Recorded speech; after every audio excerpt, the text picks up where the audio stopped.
വിധി വിധി എന്നോർത്തുറച്ചു വിറങ്ങലിച്ച് ഉണരാൻ മടിക്കയാണിന്നും. ജീവിതത്തിനെ വിധിയുടെ വഴിക്ക് വിട്ട് ഉണരാൻ മടിക്കുന്നവരോട് എനിക്ക് പറയാൻ ഓർമ്മ വരുന്നത് പണ്ടേ പറഞ്ഞുപോയ ഒരു തമിഴ് ചൊല്ലാണ്. തൂങ്കാതെ തമ്പി തൂങ്കാതെ സോംബേറി എന്ന പേർ വാങ്കാതെ. സ്വാഗതം. Josco jewellers Ashwamedham powered by Saras curry powder. ഉണർന്നിരിക്കുന്ന ചിന്തകൻ Shri V K Sreeraman, good evening sir. എന്നെ പറ്റിയിട്ടാണ് പറഞ്ഞത്? അതെ, ചിന്തകനൊന്നല്ല, ഉണർന്നിരിക്കുന്ന ഒരു ഒരു ഒരു ജിജ്ഞാസു എന്ന് വേണമെങ്കിൽ. ഉണർന്നിരിക്കുന്ന ജിജ്ഞാസുവായ ചിന്തകൻ Shri V K Sreeraman, good evening sir. Good evening. Good evening Shilpa. ആരാണ് ഇന്ന് ആദ്യമായി എത്തിച്ചേരുക? അതിനു മുമ്പ് അദ്ദേഹത്തെ കുറിച്ച് കുറച്ച് കാര്യങ്ങൾ അറിയാം. എൻ്റെ പേര് സുജാതി സാറ. എൻ്റെ വീട് കോട്ടയത്തിനടുത്തുള്ള വാകത്താനം എന്ന സ്ഥലത്താണ്. എൻ്റെ ഹസ്ബൻഡ് ജെയ്സൺ, അദ്ദേഹം ബിസിനസ്മാനാണ്. 2 മക്കള്, മോൻ 2ാം ക്ലാസ്സിൽ പഠിക്കുന്നു, മകള് 2.5 വയസ്സ്. ഹസ്ബൻഡിൻ്റെ അമ്മ എല്ലാവരും ചേർന്നതാണ് എൻ്റെ കുടുംബം. ഞാൻ KSRTCയിൽ ജൂനിയർ അസിസ്റ്റൻ്റായിട്ട് ചങ്ങനാശ്ശേരി ഡിപ്പോയിൽ വർക്ക് ചെയ്യുന്നു. 10 വർഷം മുമ്പ് അശ്വമേധം സംപ്രേഷണം ചെയ്തിരുന്നപ്പോൾ ഞാൻ സ്കൂളിൽ പഠിക്കുന്ന ഒരു കുട്ടിയായിരുന്നു. അന്ന് ഞങ്ങൾ ഈ അശ്വമേധം കണ്ടിട്ട് സ്കൂളിൽ ഈ ഗെയിം കളിക്കാറുണ്ടായിരുന്നു. അന്ന് മുതലേ എൻ്റെ വലിയൊരു ആഗ്രഹമായിരുന്നു അശ്വമേധത്തിൽ പങ്കെടുക്കുക എന്നുള്ളത്. അങ്ങനെ ഇതിൽ സെലക്ഷൻ കിട്ടിയപ്പോൾ എനിക്ക് വളരെയധികം സന്തോഷം തോന്നി. സുജ ഷഫിൾ ചെയ്തൊരു വിഷയമെടുത്ത് നന്നായി പ്രാർത്ഥിച്ചു.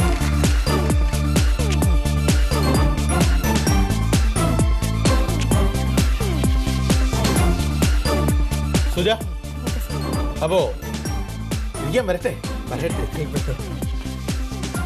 സുജയ്ക്ക് ഭയങ്കര ധൃതിയാണ് മത്സരിക്കാൻ. റെഡി? സുജ വിചാരിച്ച പേര് അപ്രൂവ് ചെയ്യുന്നുണ്ട് സർ. ശില്പ റെഡി? ഇനി ഇരുന്നു.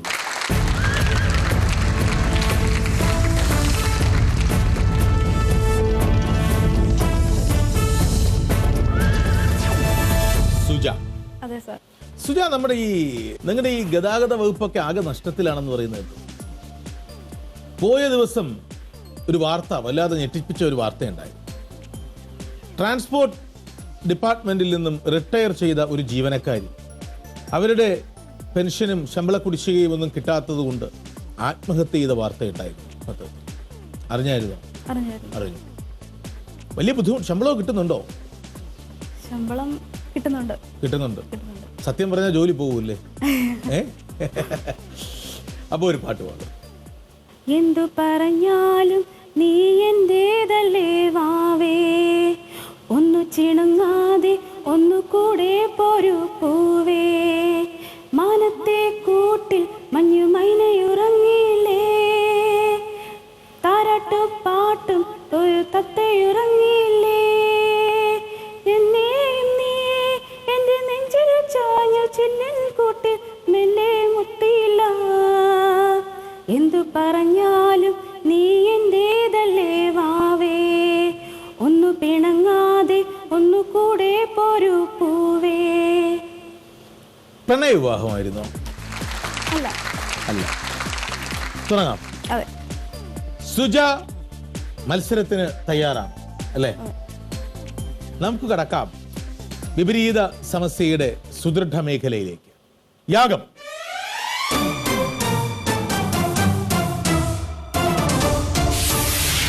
പുരുഷൻ? അതെ. ഇന്ത്യൻ? അതെ. മലയാളി ആണ്. അതെ. അത് ചോദിക്കാതിരിക്കേണ്ടത് വേണ്ട. എന്താ പറയുന്നു? ജീവിച്ചിരിപ്പുണ്ടോ? ഇല്ല. രാഷ്ട്രീയം, കലാ, സാഹിത്യം ഇതിലൊന്നാണോ പ്രധാന മേഖല? അതെ. രാഷ്ട്രീയം? അല്ല. സാഹിത്യം? അതെ. ചെറുകഥ, നോവൽ ഇതിലൊന്നാണോ പ്രധാനം? അല്ല. കവിത? അല്ല. നാടകം? അല്ല. ചെറുകഥ, നോവൽ അല്ല എന്നാണ് പറഞ്ഞത്. പ്രധാന മേഖല? അതൊക്കെ പ്രധാന മേഖലകളാണ്. അദ്ദേഹം അറിയപ്പെടുന്ന എന്തെങ്കിലും ആയിക്കോട്ടെ, അതൊരു മേഖലയാണ്. അതൊരു മേഖലയാണ്, പ്രധാനപ്പെട്ട മേഖല. നോക്കാം. 1980 ശേഷം മരണം. ഹാസ്യ സാഹിത്യം, ബാലസാഹിത്യം, നിരൂപണം, വിമർശനം ഇവയിലൊന്നിലാണോ അദ്ദേഹം അറിയപ്പെടുന്നത്? അല്ല. അല്ല. അല്ല.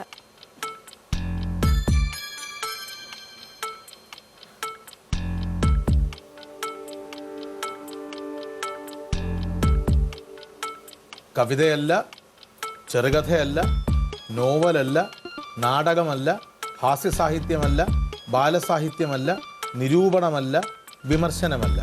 എന്നാൽ സാഹിത്യം, ലിറ്ററേച്ചർ തന്നെയാണ് പ്രധാന മേഖല എന്നുറപ്പാണ് അല്ലേ? ഗുഡ്. പേരിനോടൊപ്പം സ്ഥലപ്പേരോ വീട്ടുപേരോ ഉണ്ടോ? ഉണ്ട്. ലൈഫ് ലൈൻ വേണോ? ലൈഫ് ലൈൻ വേണം. ഉണ്ട്. ഉണ്ട്. വിവർത്തനം, ലെക്സിക്കോഗ്രാഫി, പത്രപ്രവർത്തന സാഹിത്യം, ഇതിലൊന്നാണോ അദ്ദേഹം ഏറ്റവും കൂടുതൽ അറിയപ്പെടുന്ന ലൈഫ് ലൈൻ എടുക്കും? ഇതിലൊന്നല്ല പ്രശസ്തി. അതിലൊന്നല്ല. ആ മേഖലകളിലല്ല പ്രശസ്തി. ക്രിയേറ്റീവ് ലിറ്ററേച്ചർ തന്നെയാണോ? സർഗാത്മക രചന തന്നെയാണോ? ക്രിയേറ്റീവായ ലിറ്ററേച്ചർ, സ്വന്തമായി മൗലികമായി ഒരു അതായത് വൈജ്ഞാനിക സാഹിത്യം അല്ലാത്ത രചനയാണ് എന്നാണ് ചോദ്യം. ആണ്. അപസർപ്പക സാഹിത്യം അല്ല. ദേശീയ തലത്തിലുള്ള പുരസ്കാരങ്ങളോ അംഗീകാരങ്ങളോ ലഭിച്ചിട്ടുണ്ടോ? ഉണ്ട്. ഉണ്ട് സർ. ഉണ്ട്. Of course. വീടിന്റെ പേര് ചന്ദ്രകാന്തം എന്നാണോ? ഒരു ലൈഫ് ലൈൻ കൂടി. അത് പറഞ്ഞാൽ പിന്നെ ലൈഫ് പോയി. ആണ്. ആണ്. ഞാൻ അതിശക്തമായി വിയോജിക്കുന്നു കേട്ടോ. കാരണം കാപ്പിരികളുടെ നാട്ടിൽ എഴുതിയാലും ബാലദ്വീപ് എഴുതിയാലും ഒക്കെ തന്നെ, എത്രത്തോളം സഞ്ചാര സാഹിത്യം എഴുതിയാലും മലയാളിയെ സംബന്ധിച്ചിടത്തോളം എസ്.കെ. പൊറ്റക്കാട് ഏറ്റവും വലിയ നോവലിസ്റ്റ് തന്നെയാണ്. ഒരു ദേശത്തിന്റെ കഥ എഴുതിയ നോവലിസ്റ്റ് തന്നെയാണ്. ഞാൻ സഞ്ചാര സാഹിത്യത്തിൽ ഉറച്ചു നിന്നു. എസ്.കെ. പൊറ്റക്കാടാണോ മനസ്സിൽ? അതെ. എസ്.കെ. പൊറ്റക്കാട് ജ്ഞാനപീഠ പുരസ്കാരം നേടിയ മലയാളത്തിന്റെ ഏറ്റവും പ്രിയങ്കരനായ നോവലിസ്റ്റാണ്. അത് ഒരു ദേശത്തിന്റെ കഥയായാലും ഒരു തെരുവിന്റെ കഥയായാലും ഒക്കെ എസ്.കെ. പൊറ്റക്കാട് വരച്ചു കാട്ടിയ കഥാപാത്രങ്ങളിലൂടെ അദ്ദേഹത്തെ ഏറ്റവും മഹാനായ എഴുത്തുകാരനാണ്. അടിസ്ഥാനപരമായി അദ്ദേഹം ഒരു സഞ്ചാര സാഹിത്യകാരൻ എന്ന്, ട്രാവലോഗ് റൈറ്റർ എന്ന് പറയാമെങ്കിലും ഒരു നോവലിസ്റ്റ് എന്ന രീതിയിൽ അദ്ദേഹം അതിന്റെ അതിരുകൾ ഭേദിച്ച് കടന്നു കഴിഞ്ഞ ഒരു എഴുത്തുകാരനാണ്. ജ്ഞാനപീഠ പുരസ്കാരം നേടിയ നോവലിസ്റ്റാണ് അദ്ദേഹം അല്ലേ? ശരി.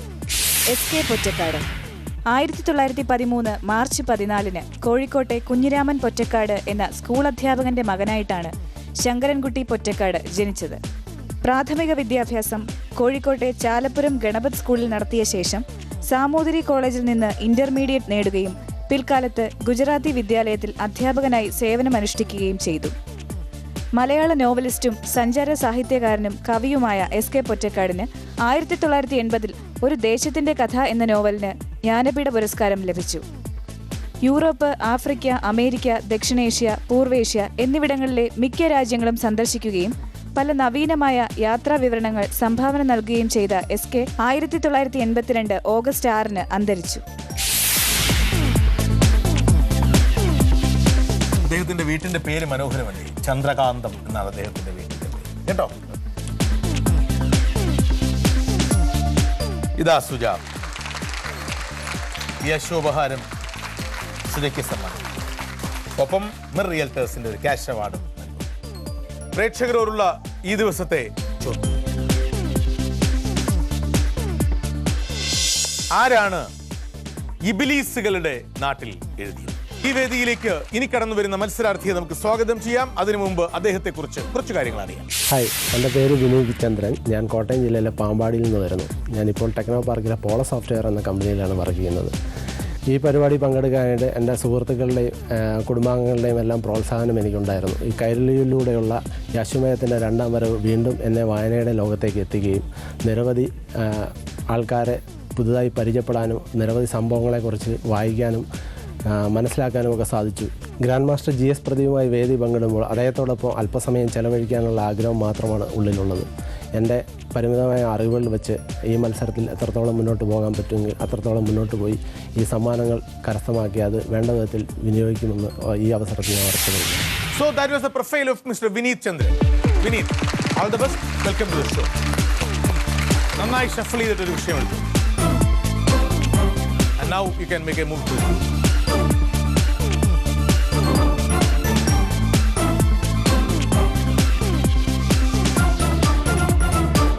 വിനീത്, എവിടെയാ സ്ഥലം? കോട്ടയം ജില്ലയിലെ പാമ്പാടിയിൽ നിന്ന് വരുന്നു. പാമ്പാടി കിങ് ജോർജ് കോളേജിനടുത്താണോ വീട്? KG കോളേജിനാണ്. KG കോളേജിനടുത്താണ് വീട്. അതെ. ഇരിക്കും. Approved, sir? Approve. Shilpa ready? Ready.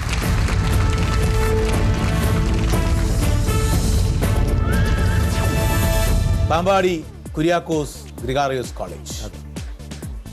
1993 എൻ്റെ 21ാമത്തെ വയസ്സിൽ ഞാൻ അവിടുത്തെ കോളേജ് യൂണിയൻ ഉദ്ഘാടനം ചെയ്യാൻ. അന്ന് ഞാൻ കേരള യൂണിവേഴ്സിറ്റിയുടെ കലാപ്രതിഭയായിരുന്നു. അന്ന് ബെന്നി കെ പൗലോസ് ആയിരുന്നു കോളേജ് യൂണിയൻ്റെ ചെയർമാൻ. സോ വിനീത്, വീട്ടിലാരൊക്കെയുണ്ട്? വീട്ടിൽ നാട്ടിൽ അമ്മ ഉണ്ടായിരുന്നു. അമ്മ മരിച്ചിട്ട് ഈ ജനുവരി 26 ഒരു വർഷം തികയുന്നു. ഒരു വർഷം തികയുക. പിന്നെ ഉള്ളത് ചേട്ടനും സഹോദരിയുണ്ട്. രണ്ടുപേരും വിദേശത്താണ്. ഞാൻ വിവാഹിതനായി ഇപ്പോൾ തിരുവനന്തപുരത്ത് കഴക്കൂട്ടത്ത് താമസിക്കുന്നു. വിനീതുമൊത്ത് വിനീതമായ മനസ്സോടെ ഞാൻ പ്രവേശിക്കും. യാഗം.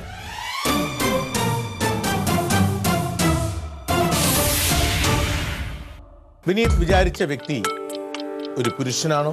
അതെ. ഏഷ്യൻ? അതെ. ഇന്ത്യൻ? അതെ. മലയാളി? അല്ല. ജീവിച്ചിരിപ്പുണ്ടോ? ഇല്ല. സാധാരണഗതിയിൽ മരണം? അല്ല. അല്ല. അല്ല. 1950 ശേഷം മരണം? അല്ല. അല്ല. 1940 ശേഷം മരണം? അതെ. രാഷ്ട്രീയം, കലാ, സാഹിത്യം? അതെ. രാഷ്ട്രീയം? അതെ.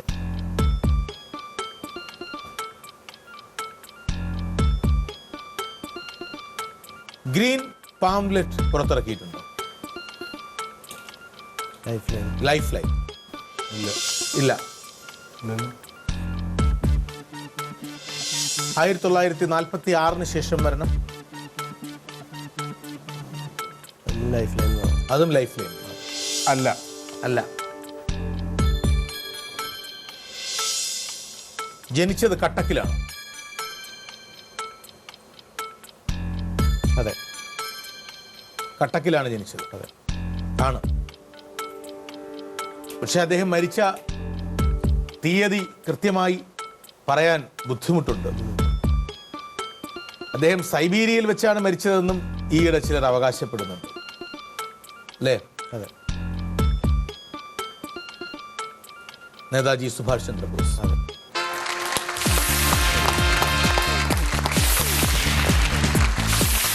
നേതാജി സുഭാഷ് ചന്ദ്രബോസ്. ഒരു സ്വാതന്ത്ര്യ സമര സേനാനിയായ സുഭാഷ് ചന്ദ്രബോസ് 1897 ജനുവരി 23 ബംഗാളിലെ കട്ടക്കിൽ ജനിച്ചു. വളരെ ചെറുപ്രായത്തിൽ തന്നെ ഇന്ത്യൻ നാഷണൽ കോൺഗ്രസിന്റെ മുഖ്യ ഘടകമായ ബോസ് 1938 1939 ഈ പാർട്ടിയുടെ പ്രസിഡന്റായി സ്ഥാനം വഹിച്ചിരുന്നു. പിൽക്കാലത്ത് ഗാന്ധിജിയും കോൺഗ്രസ് ഹൈക്കമാൻഡുമായുള്ള അഭിപ്രായ വ്യത്യാസത്തെ തുടർന്ന് ബോസ് പാർട്ടി ഉപേക്ഷിച്ചു.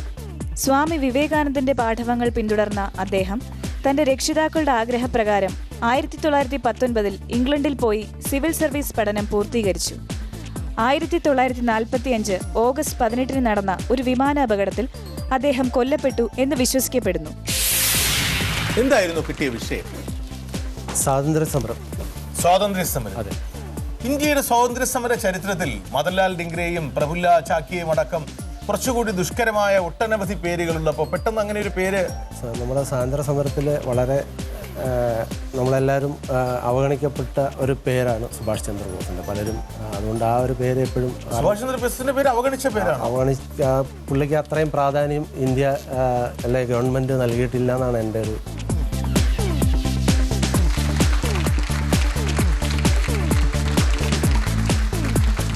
സുഭാഷ് ചന്ദ്രബോസിന് ഇന്ത്യ ചരിത്രത്തിൽ പ്രാധാന്യത്തിന് യാതൊരു കുറവുമില്ല കേട്ടോ. ഇന്ത്യ ചരിത്രത്തിലെ ഏറ്റവും തിളക്കമുള്ള നക്ഷത്രം തന്നെയാണ് അന്നും ഇന്നും എന്നും നേതാജി. പ്രധാനമായിട്ടും ഈ മഹാത്മാഗാന്ധിയുടെ ഒരു നയപരിപാടികളായിരുന്നില്ല അദ്ദേഹത്തിൻ്റെത്. ഇത് അഹിംസയായിരുന്നു. അദ്ദേഹത്തിന് എന്താ വെച്ചാൽ ആയുധങ്ങളോട് കൂടി തന്നെ ഈ ശത്രുവിനെ നേരിടണം എന്നുള്ള ഈ രണ്ട് സിദ്ധാന്തത്തിൻ്റെ അതാണ് പ്രധാന കാരണം. പ്രേക്ഷകരോടുള്ള ചോദ്യം, നേതാജി സുഭാഷ് ചന്ദ്രബോസിന്റെ ആത്മകഥയുടെ പേരെന്ത്? ഈ വേദിയിലേക്ക് വിനീതിന് ശേഷം കടന്നു വരുന്ന മത്സരാർത്ഥിയെക്കുറിച്ച് നമുക്ക് ചില കാര്യങ്ങൾ അറിയാം. ഹായ്, എൻ്റെ പേര് അജിൻ തോമസ്. ഞാൻ ട്രിവാൻഡ്രത്തെ വെട്ടുകാട് എന്ന് പറയുന്ന സ്ഥലത്തു നിന്ന് വരുന്നു. ഞാൻ ടെക്നോ പാർക്കിലെ പോളോ സോഫ്റ്റ്വെയർ എന്ന കമ്പനിയിലാണ് വർക്ക് ചെയ്യുന്നത്. ഞാൻ അവിടുത്തെ ബിസിനസ് ഡെവലപ്മെൻറ്റ് മാനേജറാണ്. അശ്വമേധത്തിന് വേണ്ടി എൻ്റെ കമ്പനിയിലെ എല്ലാ ഫ്രണ്ട്സും വളരെ നല്ല രീതിയിൽ ഹെൽപ്പ് ചെയ്തിട്ടുണ്ടായിരുന്നു. അതിനോടൊപ്പം എൻ്റെ ഫാമിലിയും, എൻ്റെ വീട്ടിൽ എൻ്റെ വൈഫ്, അച്ഛൻ, അമ്മ എല്ലാവരും ഉണ്ട്. അവരെല്ലാവരും നല്ല സപ്പോർട്ടാണ് എനിക്ക് തന്നത്.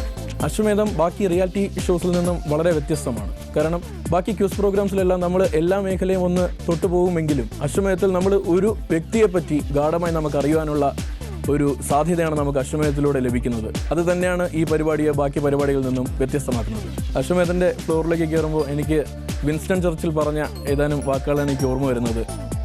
Success is not final, failure is not fatal, but the confidence to go ahead, that is what matters. So that was Mr. Ajin. Ajin, good evening. Good evening. Welcome to the show. Ajin, അതിൽ നിന്ന് ആ ബൗളിൽ നിന്നൊരു വിഷയം, ആ വിഷയവുമായി ബന്ധപ്പെട്ട ഒരു വ്യക്തിയുടെ പേര് വിചാരിച്ചു ജൂറിക്ക്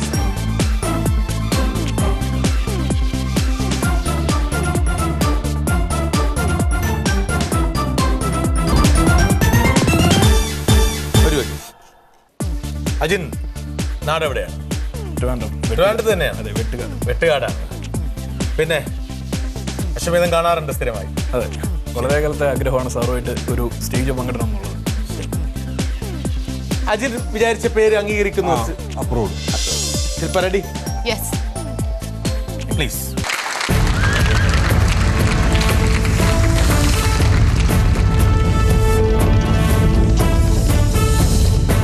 സോ അജിൻ, എന്തൊക്കെയാണ് വിനോദങ്ങൾ?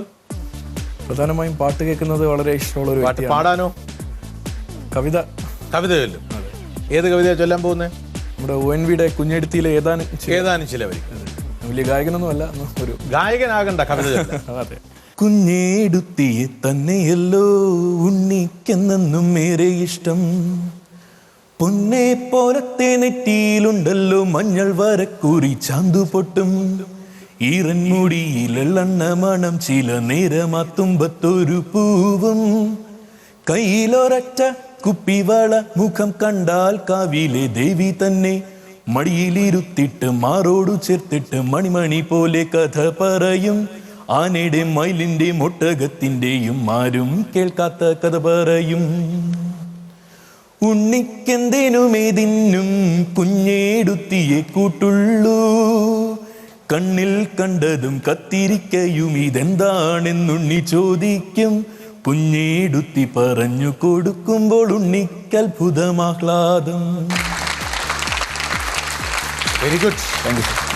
ഒടുവിൽ അവസാനിക്കുന്നു, കുഞ്ഞേടത്തിതൻ കുഞ്ഞി വയറ്റിലൊരു ഉണ്ണിയുണ്ടായിരുന്നെന്നോ. അതെ അല്ലേ? അതെ. അജിൻ ഗംഭീരമായി കവിത ചൊല്ലി. നമുക്ക് ഈ വിപരീത സമസ്യ ഗംഭീരമാക്കാം. യാഗം.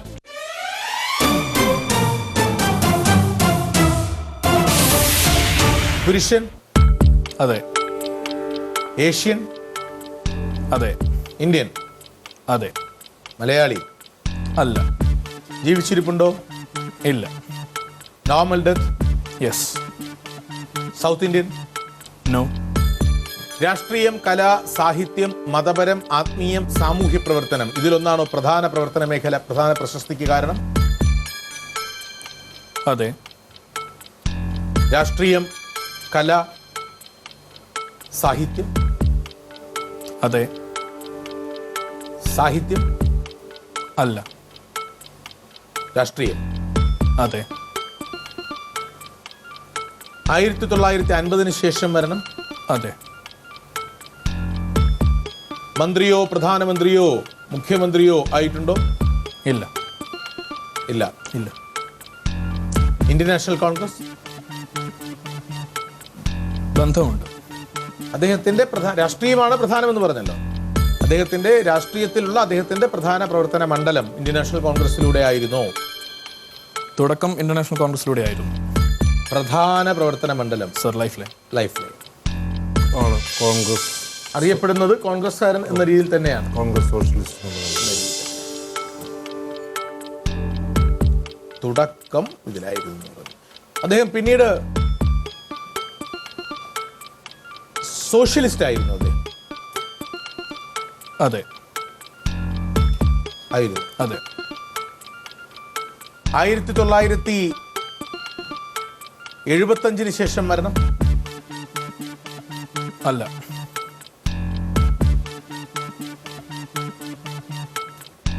16ാമത്തെ ചോദ്യം.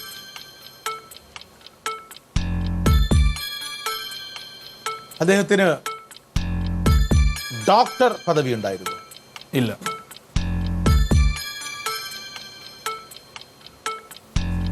അദ്ദേഹം ഏതെങ്കിലും വിശേഷണങ്ങളിൽ അറിയപ്പെട്ടിരുന്നു? അതെ.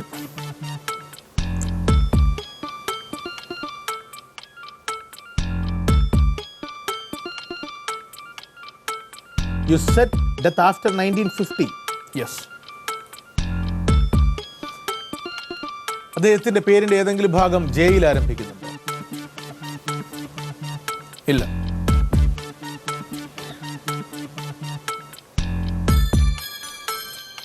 ഡോക്ടർ പദവിയില്ല എന്ന് പറഞ്ഞു. റാം മനോഹർ ലോഹ്യ അല്ല. പേരിന്റെ ഒരു ഭാഗവും ജയിൽ ആരംഭിക്കുന്നില്ല. JP അല്ല. എന്നാൽ സോഷ്യലിസ്റ്റ് ആയി എന്നും പറഞ്ഞു പിന്നീട്. അതുകൊണ്ട് അവസാനിക്കണമെന്നില്ലല്ലോ. നോക്കട്ടെ, ഒരു ഗസ് ചെയ്യാതെ നോക്കാം. ഒരു wild guess. I can just for a wild guess. അല്ലേ? ശ്യാമപ്രസാദ് മുഖർജി അല്ല. അല്ല. കൺഗ്രാറ്റുലേഷൻ. പറയൂ, ആരെയാണ് വിചാരിച്ചത്? Acharya Narendradeva. Congratulations Ajin. You have won ₹5,000 from Mir Realtors. Thank you sir. വളരെ നല്ല തിരഞ്ഞെടുപ്പ്. കാരണം ആ കാലഘട്ടത്തിൽ ഇന്ത്യൻ നാഷണൽ കോൺഗ്രസ് പ്രസ്ഥാനത്തിൽ നിന്നും സോഷ്യലിസത്തിലേക്ക് അടർന്നു മാറിയവരുടെ എണ്ണം ഒന്നും രണ്ടുമല്ല, ഒരു വലിയ ഫണ്ടിലാണ്. 14 ചോദ്യം കഴിഞ്ഞതിന് ശേഷം പിന്നീട് അവശേഷിക്കുന്ന 4 ചോദ്യം കൊണ്ട് അതിൽ കൃത്യമായി ഒരാളുടെ ഫോക്കസ് ചെയ്യാനുള്ള പറ്റില്ല. എങ്കിലും പ്രധാനപ്പെട്ടവരാണോ എന്നറിയാൻ വേണ്ടിയാണ്. ലോഹ്യജിയാണോ എന്നറിയാനാണ്. ഡോക്ടർ പട്ടം ഉണ്ടോ എന്നൊക്കെ ചോദിച്ചത്. സ്റ്റേറ്റ് അങ്ങനെ ചോദിച്ചില്ല. സ്റ്റേറ്റ് ചോദിച്ചിട്ട് കാര്യമില്ല. ഒരു പൊളിറ്റീഷ്യനെ സംബന്ധിച്ചിടത്തോളം ആ കാലഘട്ടത്തിലെ പൊളിറ്റീഷ്യൻ എല്ലാം ഒരു നാഷണൽ ഫിഗർ ആണല്ലോ. അദ്ദേഹത്തിന്റെ സ്റ്റേറ്റിന് വലിയൊരു പ്രസക്തി ഇല്ലല്ലോ. Very good. നരേന്ദ്രദേവ 1889 ജനിച്ച ആചാര്യ നരേന്ദ്രദേവ കോൺഗ്രസ് സോഷ്യലിസ്റ്റ് പാർട്ടിയുടെ ഉയർന്ന നേതാവായിരുന്നു. 1915 കോൺഗ്രസ് നേതാക്കളായിരുന്ന BJ തിലകിന്റെയും അരബിന്ദോ ഘോഷിന്റെയും അനുയായിയായിരുന്ന അദ്ദേഹം ഒരു അധ്യാപകനായും പ്രവർത്തിച്ചു. 1934 കോൺഗ്രസ് സോഷ്യലിസ്റ്റ് പാർട്ടിക്ക് നേതൃത്വം നൽകിയ അദ്ദേഹം സ്വാതന്ത്ര്യ സമരത്തിലെ പല യാതനകളും അനുഭവിച്ചിട്ടുണ്ട്. ഡെമോക്രാറ്റിക്, സോഷ്യലിസം, സത്യാഗ്രഹ എന്നീ ആശയങ്ങൾ ഉൾക്കൊണ്ട അദ്ദേഹം 1951 ഡിസംബർ 6 മുതൽ 1954 മെയ് 31 വരെ ലക്നൗ യൂണിവേഴ്സിറ്റിയുടെ വൈസ് ചാൻസലറായും പ്രവർത്തിച്ചിട്ടുണ്ട്.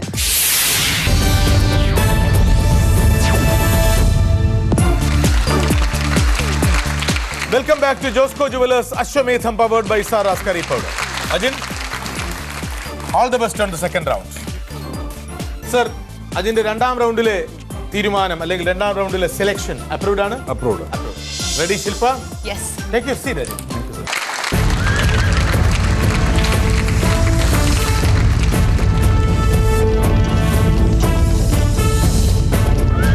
അജിൻ, വീട്ടിലെ കാര്യങ്ങളൊന്നും പറഞ്ഞില്ല. വീട്ടില് വൈഫുണ്ട്, അച്ഛൻ വിവാഹിതനാണ്. അതെ. അത് ശരി. കുട്ടികളൊക്കെ ആയോ? ഓൺ ബോർഡാണ്. ആ, അത് ശരി. പിറക്കാൻ പോകുന്ന കുഞ്ഞിന് അഡ്വാൻസ് ആശംസകൾ. Thank you sir. അച്ഛനാകാൻ പോകുന്ന അജിനും. അതെ. അമ്മയാകാൻ പോകുന്ന ആളുടെ പേരെന്താണ്? Hemiya. Convey my regards to her. Sure. Thank you. ഒരു മിമിക്രി ആണ്. ഞാൻ സ്റ്റേജിൽ പണ്ട് കാണിക്കുമായിരുന്നു. ഇപ്പോൾ കുറച്ച് ഗ്യാപ്പായി. അപ്പോൾ അതിൻ്റെ ഞാൻ ജസ്റ്റ് ഒരാളെ അനുകരിക്കാം. നമുക്ക് എല്ലാവർക്കും സുപരിചിതനായ നമ്മളിൽ നിന്നും പിരിഞ്ഞു പോയ തൃപ്പൂണിത്തുറ സാറിൻ്റെ ഒരു ജസ്റ്റ് ഒരു ബിറ്റ്.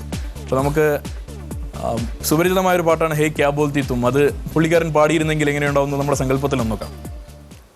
ഹേ ക്യാ ബോൽത്തി തും, ഹേ ക്യാ मैं बोलूं, सुन सुना आदि क्या गंडारा. വളരെയധികം വ്യത്യസ്തതകളുള്ള ഒരു ശബ്ദമായിരുന്നു ശ്രീ MS തൃപ്പൂണിത്തുറ. തീർച്ചയായും. വ്യത്യസ്തതകളുള്ളവരെയാണ് ആളുകൾ അനുകരിക്കാറുള്ളത് കൂടുതൽ, അല്ലേ? അനുകരണീയനാവുന്നത് നല്ലതാണ് പലപ്പോഴും. അനുകരണങ്ങളില്ലാത്ത അറിവിന്റെ മത്സരത്തിലേക്ക് യാഗം.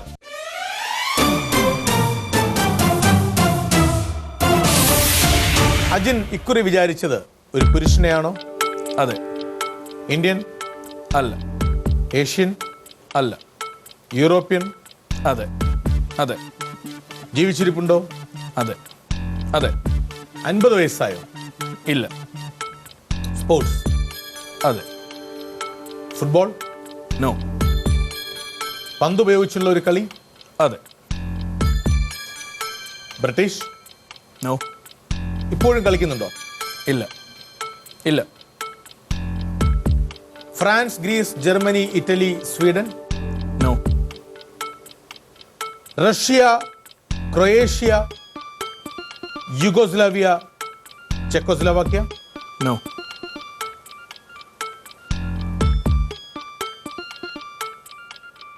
Spain, Holland, Belgium, Hungary, Romania? No.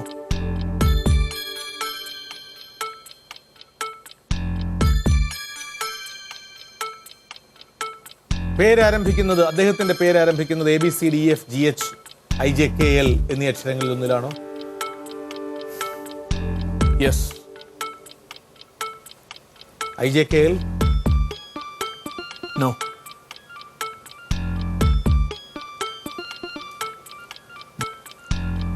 ABC? No. അല്ല. നമ്പർ 18 പേരാരംഭിക്കുന്നത് F-ലാണോ? അല്ല. അല്ല. ABCDEFGH ആണെന്ന് ചോദിച്ചപ്പോൾ ആണെന്ന് പറഞ്ഞു. HIJK ആണോ എന്ന് ചോദിച്ചപ്പോൾ അല്ല എന്ന് പറഞ്ഞു. HIJKL അല്ല എന്ന് പറഞ്ഞു. ABC അല്ല എന്ന് പറഞ്ഞു. F-ഉം അല്ല എന്ന് പറഞ്ഞു. അല്ലേ? ഇനി ഒരു ചോദ്യം മാത്രമേ എൻ്റെ മുന്നിലുള്ളൂ. അല്ലേ? കോൺഫിഡൻസ് ഉണ്ടോ? യെസ്.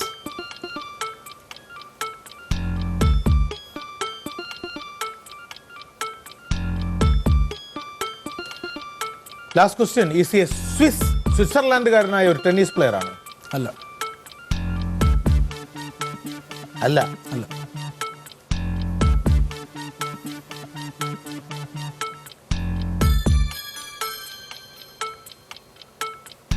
അല്ല. അല്ല. ചോദ്യങ്ങൾ കഴിഞ്ഞു.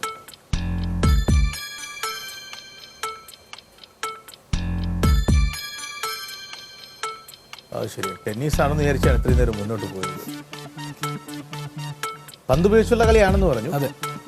വലിയ പന്ത് അല്ല എന്ന് പറഞ്ഞു. അതെ. ക്രിക്കറ്റ് ആണോ എന്ന് ചോദിച്ചപ്പോൾ അല്ല എന്ന് പറഞ്ഞു. അല്ല. ചോദിച്ചിട്ടില്ല. ചോദിച്ചിട്ടില്ല. അല്ല. ബ്രിട്ടൻ ആണോ എന്ന് ചോദിച്ചപ്പോൾ അല്ല എന്ന് പറഞ്ഞു. അല്ല. അല്ല എന്ന് പറഞ്ഞു. പക്ഷെ യൂറോപ്യൻ ആണെന്നാണ് പറഞ്ഞത്. ഒരുപാട് തെറ്റായ വഴിയിൽ കൂടി സഞ്ചരിച്ചു. ഇനി ഒരു ഗസ് മാത്രമല്ലേ എൻ്റെ മുന്നിലുള്ളൂ, അല്ലേ? അല്ലേ? അതെ. തിരിച്ചു വരാൻ പറ്റില്ലല്ലോ. നോക്കാം. തെറ്റായ വഴികളിലൂടെ പോയാൽ പിന്നെ തിരിച്ചു വരാൻ പറ്റില്ല എന്നാണ് അദ്ദേഹം പറയുന്നത്. നോക്കട്ടെ. യൂറോപ്യൻ ആണ്, ബ്രിട്ടീഷുകാരനല്ല എന്ന് പറയുമ്പോൾ that simply means he is not a player.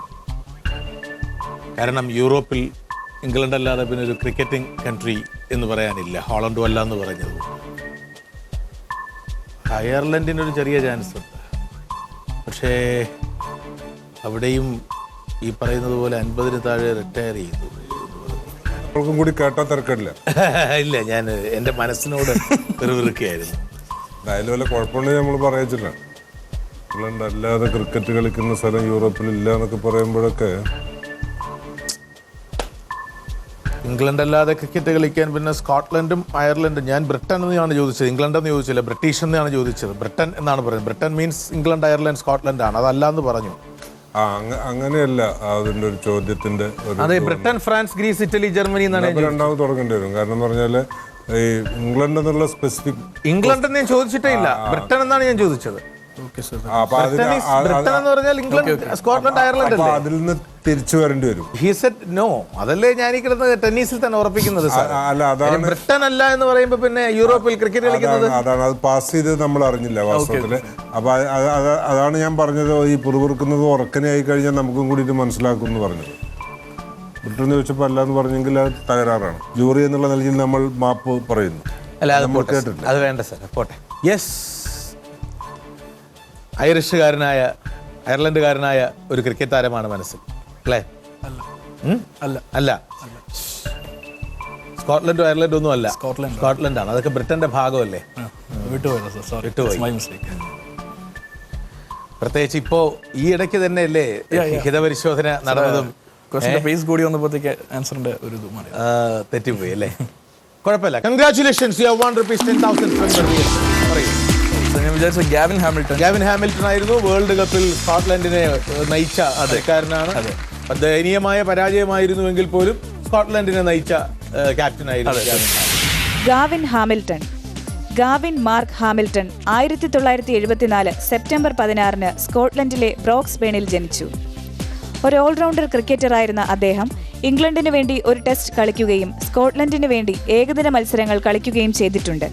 2009 ഏപ്രിലിൽ സ്കോട്ട്ലൻഡിന്റെ ക്യാപ്റ്റനായിരുന്ന റയൻ വാട്സൺ സ്ഥാനമൊഴിഞ്ഞതിനു ശേഷം ക്യാപ്റ്റനായ ഹാമിൽട്ടൺ 2010 വിരമിച്ചു. പ്രേക്ഷകരോടുള്ള എൻ്റെ ഈ ദിവസത്തെ അടുത്ത ചോദ്യം ഇതാണ്. 1983 ലോകകപ്പിൽ സിംബാബ്വെ ടീമിനെ നയിച്ചത് ആരാണ്? 2 റൗണ്ടുകളിൽ മികച്ച പ്രകടനം കാഴ്ചവെച്ച് അജിൻ മുന്നോട്ട് പോകുന്നു. 3-ാം റൗണ്ടിൽ അജിൻ വിചാരിച്ച പേര് അംഗീകരിക്കുന്നു. ശ്രീ വി കെ ശ്രീരാമൻ അംഗീകരിക്കുന്നു. ശിൽപ റെഡി? പ്ലീസ്.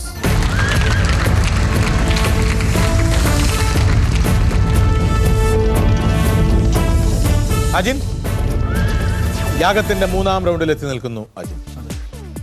എല്ലാ ആശംസകളും നേരും. Thank you sir. 5 ലൈഫ് ലൈനുകളാണ് ഇത്തവണ അജിനുള്ളത്. എനിക്ക് 20 ചോദ്യങ്ങൾ. Ready? All the best. Thank you sir. ഈ ആകാശം അജിനെ വിജയത്തിലേക്ക് നയിക്കും. ഇന്ത്യൻ അല്ല. പുരുഷൻ? അതെ. ജീവിച്ചിരിപ്പുണ്ടോ? ഇല്ല. ഇല്ല. ഇല്ല. Normal death? അതെ. ഏഷ്യൻ? അല്ല. യൂറോപ്യൻ? അല്ല. രാഷ്ട്രീയം, കലാ, സാഹിത്യം? അതെ. അതെ. രാഷ്ട്രീയം? അതെ. 2000 ശേഷം വരണം? അല്ല. അമേരിക്കൻ ഭൂഖണ്ഡങ്ങൾ? അതെ. അതെ. USA? അതെ. 1950 ശേഷം വരണം? അല്ല. 1900 ശേഷം വരണം? അല്ല. അല്ല. George Washington? No. Normal death ആണെന്നാണ് പറഞ്ഞത് അതെ. അല്ലേ? നോർമൽ ഡെത്ത് ആണ്. Was he ever the president of America? Yes. അമേരിക്കയുടെ ചരിത്രത്തിലെ ഏറ്റവും പ്രശസ്തരായ 10 പ്രസിഡന്റുമാരിൽ ഒരാൾ അദ്ദേഹമാണോ?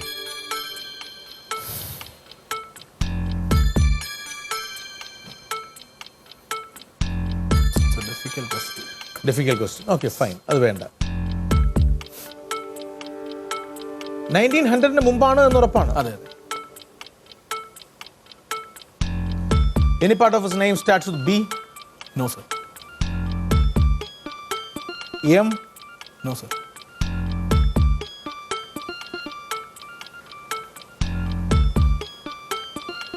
W? No sir. No. R? No sir.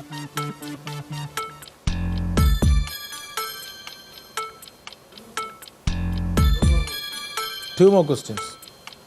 അദ്ദേഹം വൈസ് പ്രസിഡന്റ് ആയതിനു ശേഷം പ്രസിഡന്റ് ആയ ആളാണോ? ലൈഫ് ലൈൻ ആണ്. യെസ്.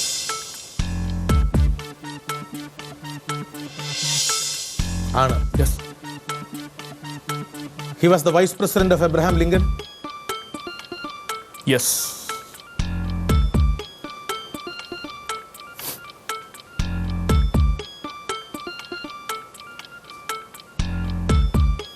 അജിൻ ഈ റൗണ്ട് അജിൻ വിജയിച്ചാൽ അജിന്റെ തീരുമാനം എന്തായിരിക്കും? എൻ്റെ പ്രീവിയസ് ഡിസിഷൻ ക്വിറ്റ് ചെയ്യണം എന്നുള്ളതായിരുന്നു. അത് തന്നെയാണ് ഇപ്പോഴത്തെ ആഗ്രഹം. ക്വിറ്റ് ചെയ്യണം എന്ന ആഗ്രഹം. ക്വിറ്റ് ചെയ്യണം എന്നാണ്. ഞാനിപ്പോൾ ഉത്തരം പറഞ്ഞാൽ അജിന് കിട്ടുന്നത് 5,000 റുപ്പീസാണ്. ഞാൻ ഉത്തരം പറഞ്ഞില്ല എങ്കിൽ അതിന് കിട്ടുന്നത് 10,000 റുപ്പീസാണ്. ചില പ്രത്യേക സാഹചര്യങ്ങളിൽ ചില വിവേചന അധികാരങ്ങൾ ഉപയോഗിക്കാം. നന്നായി കവിത ചൊല്ലിയ, ഒരു മിമിക്രി അവതരിപ്പിച്ച, ഈ എപ്പിസോഡിനെ സമ്പുഷ്ടമാക്കിയ അജിൻ വിജയിക്കുന്നു. Congratulations Ajin, you have won ₹25K from Mer Realtor. പറയൂ Ajin, what is your decision? Andrew ജോൺസനെയാണ് വിചാരിച്ചത്. വളരെ നല്ല സെലക്ഷനാണ്. Thank you sir. എബ്രഹാം ലിങ്കന്റെ വൈസ് പ്രസിഡന്റ് ആയിരുന്നു എന്ന് മാത്രമല്ല, എബ്രഹാം ലിങ്കന് ശേഷം പ്രസിഡന്റായ ആളാണ്. ആൻഡ്രൂ ജോൺസൺ അമേരിക്കയുടെ 17ാമത്തെ പ്രസിഡന്റായിരുന്നു. മുൻ പ്രസിഡന്റ് എബ്രഹാം ലിങ്കൺ കൊല്ലപ്പെട്ടതിനെ തുടർന്ന് ആ സ്ഥാനം ഏറ്റെടുക്കുകയായിരുന്നു അന്നത്തെ വൈസ് പ്രസിഡന്റായിരുന്ന ആൻഡ്രൂ ജോൺസൺ. 1808 ഡിസംബർ 29 ജേക്കബ് ജോൺസന്റെയും മേരി മക്ഡൊണാഗിന്റെയും മകനായാണ് അദ്ദേഹം ജനിച്ചത്. നോർത്ത് കരോലിനയിലെ റലേയിൽ കടുത്ത ദാരിദ്ര്യത്തിലാണ് ജോൺസൺ വളർന്നത്. 1875 ജൂലൈ 31 ആൻഡ്രൂ ജോൺസൺ അന്തരിച്ചു. What is your decision? Sir, I would like to quit. എൻ്റെ ഈ മത്സരത്തിലെ വിജയം എന്ന് പറഞ്ഞാൽ എനിക്ക് സാറിൻ്റെ കൂടെ ഒരു പ്ലാറ്റ്ഫോം പങ്കിടാൻ പറ്റി. ഇത് ആദ്യത്തെ അശ്വമേധം സെഷൻ തൊട്ട് ഞാൻ ആഗ്രഹിക്കുന്ന ഒരു കാര്യമാണ്. അപ്പോഴാണ് സാറിൻ്റെ ഓഡിഷനിൽ പങ്കെടുക്കാൻ പറ്റിയതും ഇവിടെ വരാൻ പറ്റിയതും ഇതുവരെ എത്താൻ പറ്റിയതും. അത് തന്നെയാണ് എൻ്റെ വിജയം. അതിൽ ഞാൻ വളരെയധികം സന്തുഷ്ടനാണ്. ആൻഡ് അജിൻ, അശ്വമേധത്തിൻ്റെ ഓഡിഷൻ നിങ്ങളുടെ സ്ഥാപനത്തിൽ നടത്തിയപ്പോൾ അതിൻ്റെ മുഴുവൻ ചുമതല സ്വയം തോളിൽ ഏറ്റെടുത്ത് വളരെ ഉത്സാഹത്തോടു കൂടി കാര്യങ്ങൾ നിർവഹിച്ച ആളും കൂടിയാണ് അജിൻ, അല്ലേ? അതെ. Congratulations Ajin. And Shilpa please.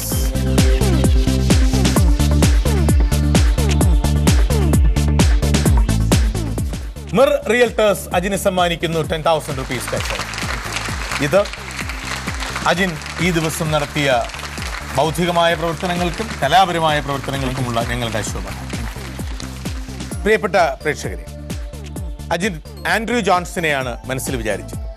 Abraham ലിങ്കന്റെ vice president ആയിരുന്ന ആൻഡ്രൂ ജോൺസ് അദ്ദേഹത്തിനെ പിന്തുടർന്ന് പ്രസിഡന്റ് പദത്തിലെത്തുകയും അദ്ദേഹത്തിൻ്റെ നയങ്ങളെ പിന്തുടരുകയും ചെയ്ത ഉജ്ജ്വലനായ ഒരു പ്രസിഡന്റാണ്. അമേരിക്കയുടെ ചരിത്രത്തിൽ ഒരു ദിവസം പ്രസിഡന്റായിരുന്ന വ്യക്തിയുണ്ട്. വിമാനത്തിലിരുന്ന് സത്യപ്രതിജ്ഞ ചെയ്ത പ്രസിഡന്റും ഉണ്ട് അമേരിക്കയുടെ ചരിത്രത്തിൽ. അമേരിക്കയുടെ ചരിത്രമല്ല, മനുഷ്യകുലത്തിൻ്റെ ചരിത്രത്തിൽ ഏറ്റവും മഹത്വമാർന്ന ഒന്നും അത് ഷെയർ ചെയ്യുക, കെയർ ചെയ്യുക എന്നുള്ളതാണ്, അല്ലേ? മറ്റുള്ളവരോടൊപ്പം തങ്ങളുടെ സന്തോഷങ്ങൾ ഷെയർ ചെയ്യാനും മറ്റുള്ളവരെ കെയർ ചെയ്യാനുമുള്ള മനസ്സ് നിങ്ങൾക്കുണ്ടാകട്ടെ. Share and care. Good night from GS.